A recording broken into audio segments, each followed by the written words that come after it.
Hello, my lovely people. I greet you all. Chineke, anywhere you are watching this video, I greet you according to your time zone. If it is your first time of coming across this platform, Linda's TV show, you are welcome. If you like what we are doing, like, subscribe to this page, and leave your comment constructively. I want to appreciate you too for creating this wonderful platform that we are using to disseminate information to the members of the public. At the same time, I put a disclaimer that here in Linda's TV show, we do not promote war, violent hate speech, or instigate war, but rather we are here to educate, inform the members of the public about what is happening. Thank you so much, Your Excellency, for joining us tonight. Thank you, Sean. A lot of things are happening in the country, and one we wonder, especially coming from the governors of the APC. Your party made bold promises. You said it was a renewed hope agenda, but on the lips of many Nigerians, now they will be asking, where is the promise? Where are those promises made to them? Thank you, Sean. We had a manifesto as a political party, All Progressive Congress. And before we supported the emergence of President Bola Ahmed Tinubu as our candidate for the election, we sampled the opinions of Nigerians. We evaluated the situation on ground. And it was very clear to us that the president that will be needed at that point in time has to be a pan-Nigerian, has to be a man that is versatile, with experience to manage the economy, manage politics, and also manage social existence. And in President Ahmed Bola Tinubu, we saw his credentials. And as a matter of fact, in our party, President Ahmed Bola Tinubu was a candidate that was sponsored by consensus by the Progressive Governors Forum. And I can tell you that he's a pan-Nigerian. He understands very clearly the challenges facing the country, and relatively very versatile, confident that he will address and correct the ills of the society. But the versatility, Governor Uzodima, some Nigerians will be asking, where is that versatility? No, let me tell you something. There is a difference between a patient and a doctor. The process of identifying the ills of the society and the process of propounding a solution and applying that solution, they are two different things. President Bola Ahmed Tinubu is the president of Nigeria just how many months ago? I forget, from 1999 to today, how many years? And here is a president who came, despite the inability of previous governments to remove the cancer in our system as a society. Which is? Which is subsidy. How much of a cancer is quote and unquote, the provision of subsidy for petroleum products for 40 years. Government after government, we are not able to remove this anomaly in the society, anomaly in our economy, anomaly in our existence. President Bola Ahmed Tinubu came under 7 months.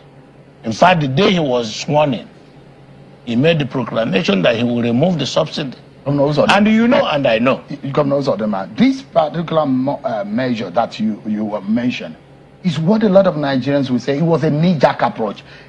Perhaps one policy, there are a lot of people will say good policy, but not well thought out. It's biting hard on the average Nigerian. The cushioning effect is not properly laid on the ground. Understand that the problem can be likened to malaria. somebody suffering from malaria, and every time he has fever, and he's drinking Panadol, and every day you take Panadol and the malaria still exists, you are sick, until you are properly treated. Him, with the Bola Ahmed Tinubu, is not unaware that what is happening now will happen. But yet, he took courage and boldness to manage this matter. If you must be treated of a sickness that requires a bitter pill, when you swallow the pill, initially it will be very bitter. You may be angry. But when it gets down to the system and cures the sickness, you will begin to appreciate the real essence why that pill was applied to. There are those who will say now, yeah, you're applying the medication, but things are not working, people are dying, things are getting worse. I don't feel like things are, because those who say, look, why shouldn't the government, and I'm looking at those who do not understand the English language we are speaking right now on television, their major concern is that they are not able to meet the needs of their children, of their wife, of their community, because of the biting state of the economy. Can I tell you the truth, if you must want to know now? The truth is that the subsidy that has just been removed was benefiting a group of cabals who became billionaires overnight, who became very rich overnight, to the detriment of Nigerians, uninformed and ignorant people in the remote areas. But President Bola Ahmed Tinubu see interest. His interest of those people are the remote areas. You have billionaires who bought private jets, who built castles all over the world. Very few of them in the name of subsidy. But what we are saying, how do we consolidate our economy so that Naira that used to be stronger than the US dollar will come back? But the Naira to dollar parity, I mean, the rate in now is all-time high. It's never been this high. Almost 1,400 at the parallel market. In the program of economic recovery, there is what we call infancy stage. He has just drafted a policy that will make Naira very strong again. And there will be initial challenges. The cabal will want to frustrate it. The cabal will want to sabotage it. Those who are fighting against the common economy of our country to benefit themselves will want to sabotage it. Is that what is going on? But we need time. And how much time? And time shall tell. Governor Uzodima, do you know how much percentage that President Tinubu has spent in office in his 4 years? He spent a considerable amount of time, almost 7 months, almost a year. Okay, I ask you one question. From 1999 to today, how many years? Answer. Well, Governor Uzodima, no, answer first. How many years? I'm the one asking the question. No, from 1999 to today, how many years? The question is, Nigeria voted for Bola Tinubu for 4 years, hoping that he promised he's going to fix the problem of Nigeria. You didn't vote. You voted not to a magician. You voted to a visionary leader. But what your party preached almost a magic to Nigeria. No, but the party preached that they have a solution to the problems of the country, vis-a-vis the economy, the politics, the security. And I can tell you, without any fear of any contradiction, that the current policies of Bola Ahmed Tinubu as a president is the password to enter the system. I can tell you that what he has done by unifying the exchange rate program, what he has done by removing petroleum product subsidy, what he has done by deploying and strengthening the security architecture to address the three principal problems of the country, vis-a-vis economy, security, and then foreign exchange disparity, which will make Naira very strong. The cabal, who are currently holding the dollars, who are currently sabotaging the system, who are currently angry because they are out of business as a result of this bold policy, they are still fighting. The time shall tell. And in the next couple of months, when we begin to see the result of the current policies of the current administration, I will tell you that Nigerians will rise in unison to commend the president. Are these the same cabal who are responsible for the state of insecurity in the country right now? Because things are very difficult. A lot of people are living in fear. From Lagos, the the chairman of a political party in Lagos on his way to Lagos, the kidnapping from Kaduna to Taraba, even the FCT, things are really in a critical stage. You have forgotten, Sheung, that the insecurity in the country did not start with President Bola Tinubu. Recall that even under President Musa Yar'Adua, that insecurity reared its ugly head. Coming up to President Goodluck Ebele Jonathan, up to President Muhammad Buhari, insecurity was very here in the country. And what has happened? Check the constitution of the current security architecture in the country. We talked of inclusiveness, where a situation that for the first time in this country, I can tell you, I come from the southeastern part of the country, and I can tell you that this is for the last 10 years, we are having one of the service chiefs come from Southeast, the chief of naval staff. That has given sense of belonging to the people of Southeast. The wisdom, well appreciated. So this thing that has cumulatively been here over time is being addressed. But I don't see the reason for this hurry.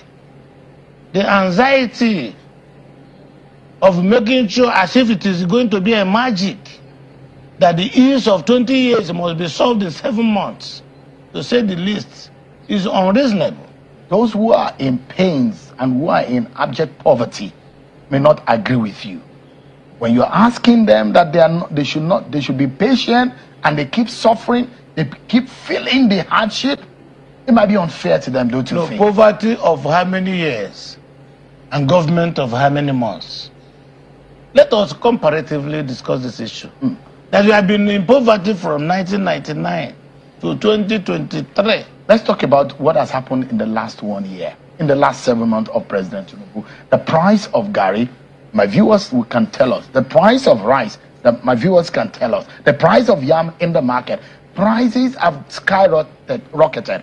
In the last December the celebration, they can tell you, those who feed, the manner in which they fed a year and 2 years ago is now very different. And if you are telling them tonight that they should be patient, and you're telling them tonight that this hurry is unreasonable, you know what their response will be to you? No, let me tell you, it's not telling them, because you are speaking from one side of the society. Let me tell you something.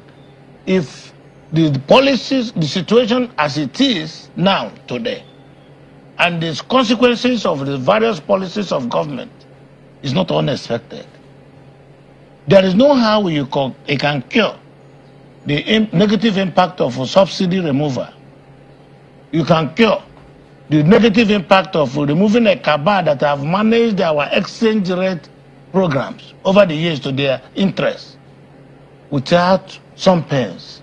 This initial pains is why federal government has introduced some measures, what we call palliative measures. But they will ask you, they've not seen. No, it can never be. How many people? It can never be enough, because it cannot only dash fish to human beings. You must teach a human being how to fish. The giving of palliatives by forms of foodstuffs, palliative envelopes, can never be enough.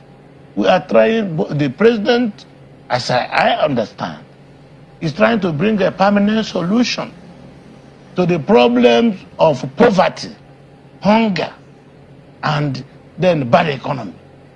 So I think that, speaking with the president, I'm the chairman of Progressive Governors Forum.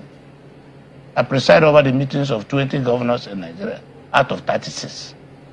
I have interacted with the president. And Sheung, you don't know me to be a sycophant. If the president has no clear direction of what will lead Nigeria to prosperity, I will be one of those that will first begin to protest. But he has a solution I have considered a permanent solution. How long more should Nigerians wait? How long more should they endure this pain and this suffering? I don't believe in hypothesis. I don't come here and sit and become a prophet. But I tell you, in my findings and understanding of the country. That there exists cabals and deities who before dollar business can be conducted must be worshipped. Who before political decisions must be taken must be consulted. And this has become a retardation to the progress of Nigeria. Why can't we take out these cabals? Are they bigger than Nigeria? This is why they are the people sponsoring both artificial media. They are the people sponsoring opposition to come with the blackmail and the negative propaganda against a president who is very versatile, who is from the private sector, who meant to well, who wants to correct the ills of the past. Are they the same people who are sponsoring foreign investors who are leaving the country in droves? No, those leaving are not investors. They are those who were benefiting from the cabal system. When they tell you they're leaving because they can no longer benefit from foreign exchange disparity. They can no longer benefit from crude oil theft. They can no longer benefit from the cases of petroleum subsidy, pretending to be importing fuel when they were not importing anyone, forging documents to access of government money. Those are the people leaving. And again, it is a blessing in disguise, because the more they leave, the more opportunity the indigenous companies will have to participate. There is no rocket science. There is no foreign investor who is comfortable in his country that will want to leave his country and come here. And at the same time, there is the people of the good investors and genuine investors who are Nigerians, who have been denied opportunity to practice and invest. They now have opportunity to do so. So I think the earlier the artificial and fake investors leaves, the better for Nigeria. And when you call some of these blue chip companies, this private sector, they're operating in other climes. You describe them in this way. Those who think and say that the present climate in the country is not really favorable. We take the oil and gas industry, for instance. Is there anywhere in the world you go and you see any filling station, you want to refuel your car, that is not Shell, Mobil, Chevron, Total?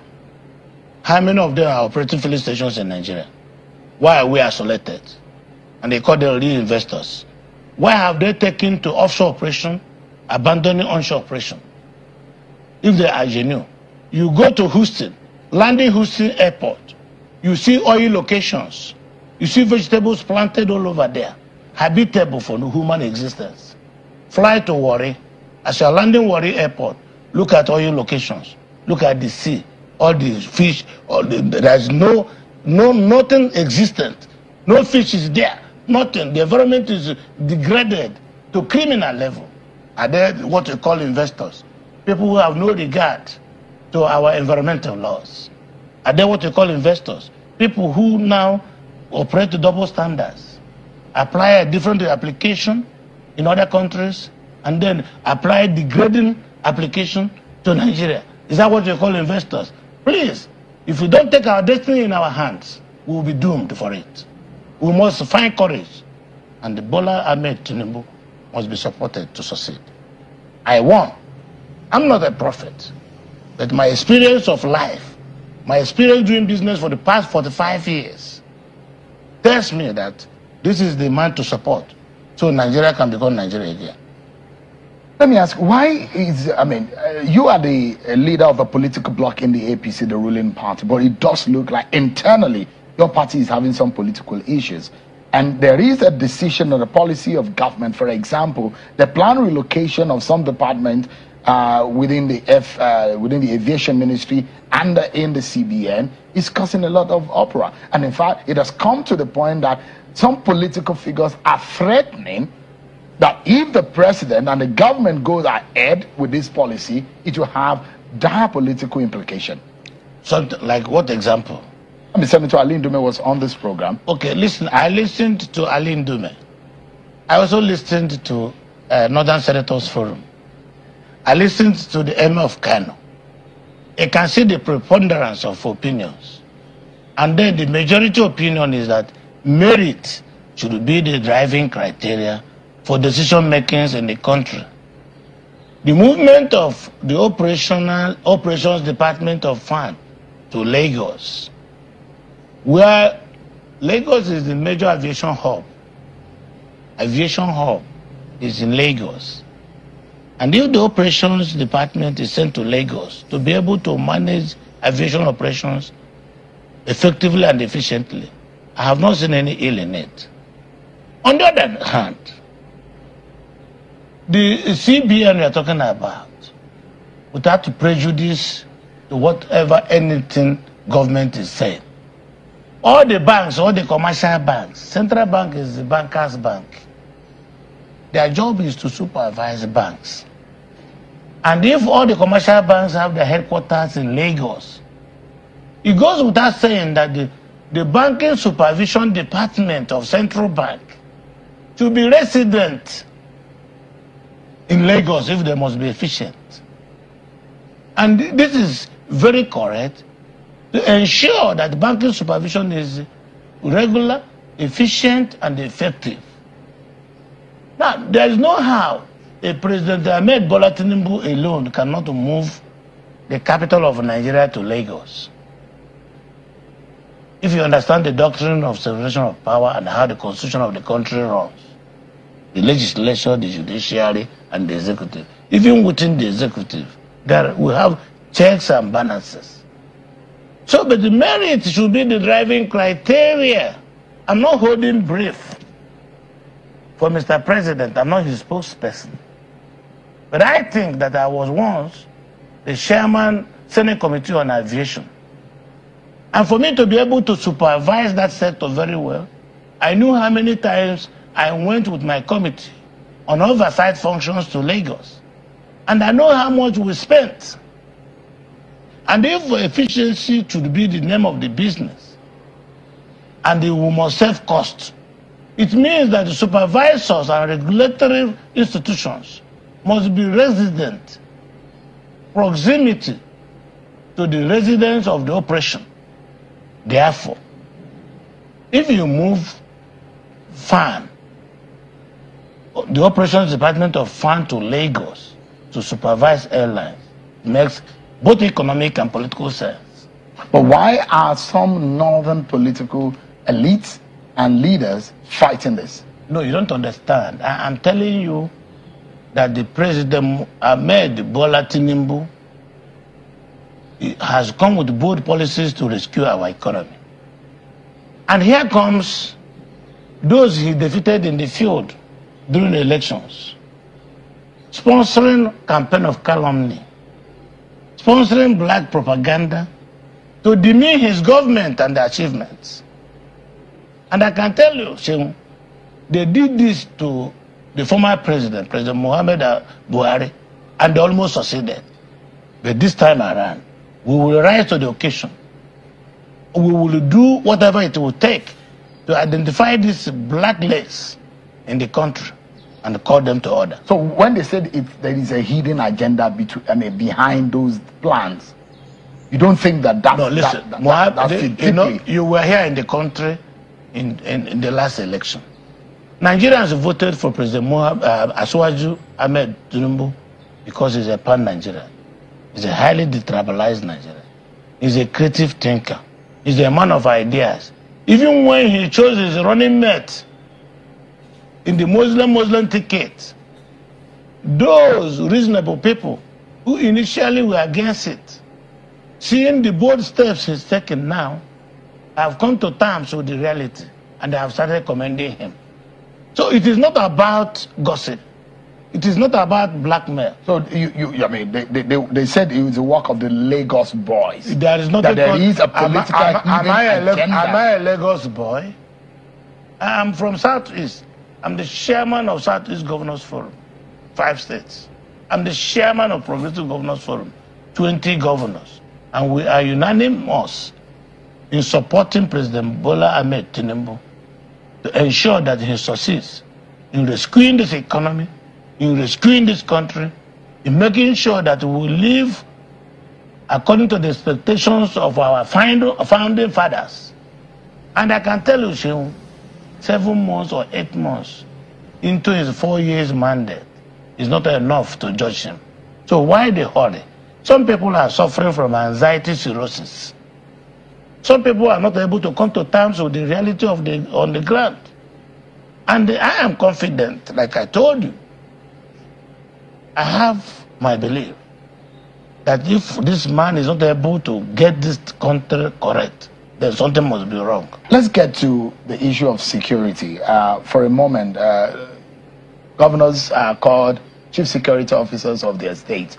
But how much of that power do the governors have? Kidnappings are happening in most parts of the country. What are you telling yourselves as a bloc in solving these problems in your different states? Well, there's no doubt the governors are chief security officers of the states. Because Nigeria is a federation, and there are two governments in one. One is the federal government, and the second are the federating units. Therefore, to be able to operate in a seamless manner, we need to have the proper synergy. That will, because the security, according to the Constitution of the Federal Republic of Nigeria, is in the exclusive legislative list. Therefore, what is expected of the subnational government is to key in and have a working synergy between the federal establishment and that of the subnational government. The reason being that security is very expensive, and I can't see any subnational government in Nigeria today that can fund completely the cost of providing adequate security in the various subnational governments. So working together as a federation, we have to manage our work programs in synergy with the federal security system. So when people said governors are handicapped, I don't agree that governors are handicapped. So you have all what it takes to fix security problem in your state? We need support from federal government. It is job in progress. We need to articulate properly, working in synergy with federal security agencies as a subnational government, how we can create a working relationship that will allow us to be on the same page to be able to fight crime in the country. The reason being that the might is with federal government. The economy of subnational government is lean. The funding requirement is enormous. So it has to be a collaboration. Do the state governors think that there is a need for state policing? Yeah, it is. Even the federal government have allowed the vigilante approach. How many state governments are able to fund an effective and efficient vigilante organization? State policing cannot work? Is that what you're saying? It will only work if we states are in position to fund it. So when we talk about true federalism, we are not joking. First of all, as I speak, so many of our states cannot even fund our existence without allocation from federal government. And the meaning of government is not coming to consume. The meaning of government is you first, at a subnational level, if you are a state, what the onions. You make the money before you can spend it. But those who are crying for restructuring, those who have clamored for restructuring, are saying state policing is one way to go. So you're saying that the state government, the subnationals, as it is presently constituted, cannot properly run state police? No, it is not running state police. When you talk of restructuring, we are already a federation with subnational government. The first thing to establish is how many states are viable. Because the geographical jurisdiction of a state and what makes you autonomous as a federating unit is the ability to exist. If you are a state that is existing at the mercy of federal government, it is not left for you to say whether you want existence or not. So we think that we need subnational governments that will first, whether subnational or federal government, you must first earn the money before you can spend it. So, I mean, is this the reason why Ebuba Agu is not really working in the southeast? No, I don't know what you mean. We don't have a bag. I have Imo State Security Organization. But that was a regional security network put together by the government. No, it was an acronym, a global acronym for Southeast Security Organization. But in Imo State, what I have is Imo Security Organization. And it's a vigilante group that has a program for both the traditional rulers, the town union presidents, to come together with security agencies to provide quality intelligence for security agencies to operate. Is it working? It is working. And that is why we were able to overcome what befell Imo State in the last 3 years. Is that one of the reasons why you boldly took? Because there are those who are saying, why will Governor Uzodima put his inauguration on the Monday? There are those who feel that that is some kind of, I mean, what message do you want to pass? No. You know, it's usually sit at home day. No, it's a constitutional issue. I was sworn in on 15th January 2020.